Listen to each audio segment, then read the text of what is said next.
I have a lot of family members.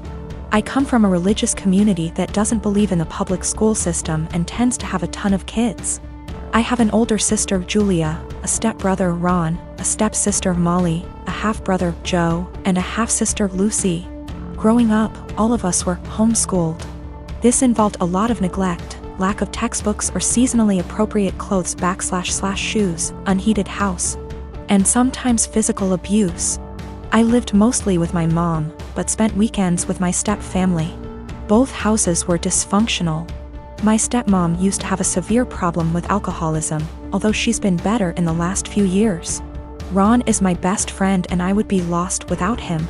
We've supported each other through years of hard times.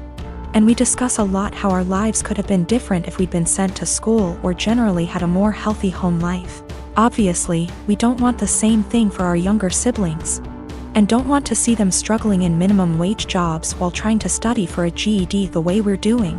When I went to visit him recently, I found that my stepmom had gone out of the country for an entire week and left the youngest two at the house. Ron and Molly both work. Molly hasn't been doing any homeschooling for about 2 years, and are out of the house for most of the day and night. I tried to help Lucy with her math homework, but she was extremely behind grade level and kept getting distracted because she had to make lunch or do chores. Joe spends all day in his room playing video games and gets no guidance from anyone. I tried to as gently as possible get him to do some reading, but he doesn't understand how serious the situation is, and obviously is having too much fun to care. So I called CPS and reported educational neglect. And obviously everyone knew it was me. And Ron told me that stepmom said I wasn't welcome at the house anymore and to never contact any of them again. Molly is extremely mad at me. She blocked me on Facebook and doesn't have a cell phone where I can reach her. Julia, who somehow heard about all this despite living across the country, also blocked me on Facebook and reported my Facebook as impersonating a celebrity. Facebook deleted it, generally making everything harder. This stings even more because I'm already estranged from my bio mom over my religious beliefs. I now have no family members left, besides Ron, thank bejeebus, who want anything to do with me. I feel like I make enemies everywhere I go. Ron has been saying for years that he can't call CPS, and I guess this is why, but at least he doesn't blame me. He suggested that I try to talk to stepmom once some time has passed, but I would have no idea where to begin.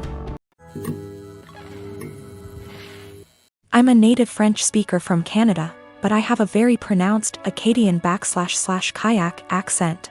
For those who don't know, it's pretty much a mix of French and English with some local dialect thrown in there. Pretty common in the Maritimes, where I still live.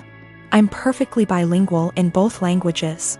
I started dating my boyfriend, who only speaks English, about 4 years ago and spent a lot of time with his family.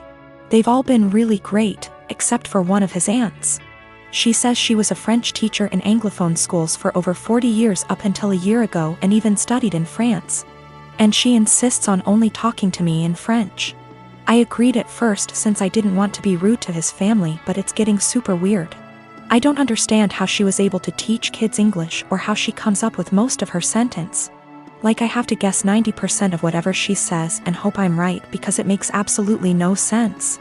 Example, she said a la citrouille la tarte va bien dans ma bouche, which roughly translates to the pumpkin a pie goes well in my mouth, when she meant this pumpkin pie tastes delicious. She constantly criticizes my accent and tries to correct my pronunciation of certain words, and tells me I need to pick a language. When I accidentally say something in kayak, speaking proper Francais standard is actually getting harder for me since I've been only studying / working in English. So last night during dinner she started going on about how Acadians were uneducated and made no effort to properly learn a language, which is total BS, and obviously weirdly directed at me. For the rest of the night I stopped guessing what she was trying to say to me in French, acting like I didn't understand anything, and started correcting her as well, which was pretty much every single sentence she said.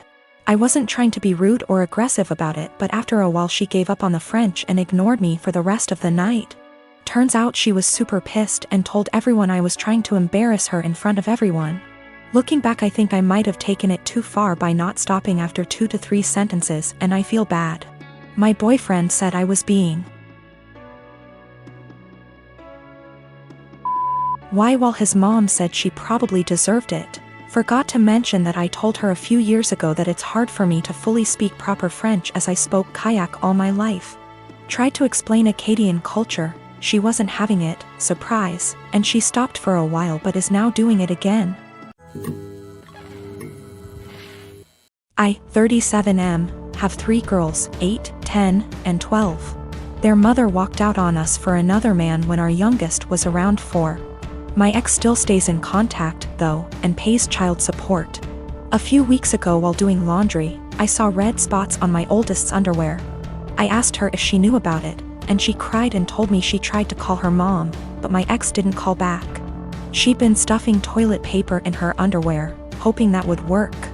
I explained to her that periods are nothing to be ashamed of, and found some great resources online for us to review together. I took her to the store to pick out brands of feminine products she wanted to use. She picked Playtex Sport because she's a gymnast. After we were done, I decided I should do the same thing with my other 2. My 12-year-old volunteered to be part of preparing them, and we made a whole night of it. It was wonderful. And I learned a lot. I even learned what a menstrual cup is, and how they benefit the environment. The other day, my ex called back. I'll usually arrange a video chat and leave the room so they can have some alone time, and when they're done chatting, I'll come back in to talk boring co-parenting stuff like school, bills, etc. This last time, my ex was furious with me for talking about periods with the girls. She shouted at me that I was sick and perverted. Why didn't I call her myself if I knew it was so urgent?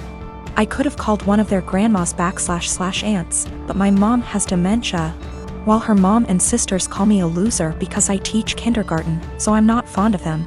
My ex told me I was being immature and should have just toughed it out for the girls. This really pissed me off, so I shouted back that maybe if she wasn't such a deadbeat and answered her goddamned phone once in a while, she could have handled this. I brought up everything she does that hurts them. She hasn't been to a single soccer game, piano recital, or gymnastics meet in 2 years. Every other weekend when they come home from her house, they go straight to their rooms, only to emerge hours later asking me why she loves her new husband more than them, and what did they do to make her leave.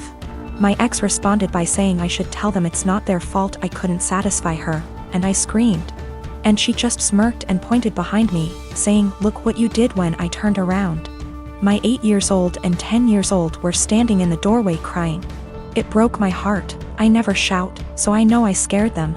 My 12-year-old stormed in and started screaming at her mom, and while I appreciate her sticking up for me, this is not a battle I want her fighting. My ex hung up before I could fully de-escalate the situation. And let's just say the girls have been given free reign of the ice cream and limitless hours of video games, because I feel so bad. I even watched all the Twilight movies with them, so don't say I don't love them. I have a sister who has a husband who is the poster child of weaponized incompetence. They have 4 kids and she's pregnant. My sister works a full-time job, 40+ hours a week, cleans her entire house, cooks, takes care of all her children without him doing anything. It is seriously mind-blowing that she wakes up at like 4 a.m., cooks breakfast, does chores, gets all of her kids ready for school, takes them all to school and daycare, and all he does is stay home and work. And when his kids get home, after my sister picks them up, of course, he will play with them for a little and play video games until he falls asleep. She actually makes more than him. My fiancé and I had to stay with them for 6 weeks while our home was being renovated, and since we both WFH, we helped her, and it is amazing how much happier she is when she has help. I helped with the kids, and my fiancé even drove her to doctor's appointments. Her husband literally only acknowledges he is a parent when his family is around, then he is a God-fearing, hard-working father of 5. He is the one that wanted more kids. She wanted to stop after her last baby, but he needed more boys. I am seriously concerned not only for her, but her kids as well, because now her oldest is seeing what's happening and trying to help, but my sister is prideful and refuses to let her child do anything. Me and this man have never gotten along. He's been acting like this since their 8-year-old was born. I've tried talking to her about leaving, but she doesn't want her kids to grow up in a broken home. And unfortunately, her experience with our parents' divorce was completely different than mine. So she doesn't understand that a divorce would benefit her kids here because she thinks they need their mom and dad together. Cut to this past weekend, her and her husband threw a pre-Thanksgiving potluck where our entire family plus his was there. I stayed with my sister a few days before because I knew he wouldn't help.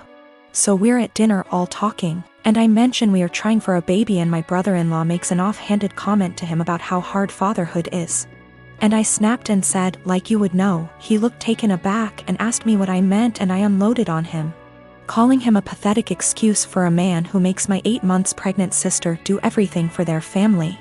I went off for a solid 10 minutes and he sat there shrinking in his seat. I left. Last night my sister called me and thanked me for standing up for her and told me she appreciated me. Although today I got a very nasty text from him telling me I'm a terrible person and because I lied. In front of his family his mom is angry at him and is moving in with them to help her out, and I've made him the laughingstock of his family. He certainly thinks so.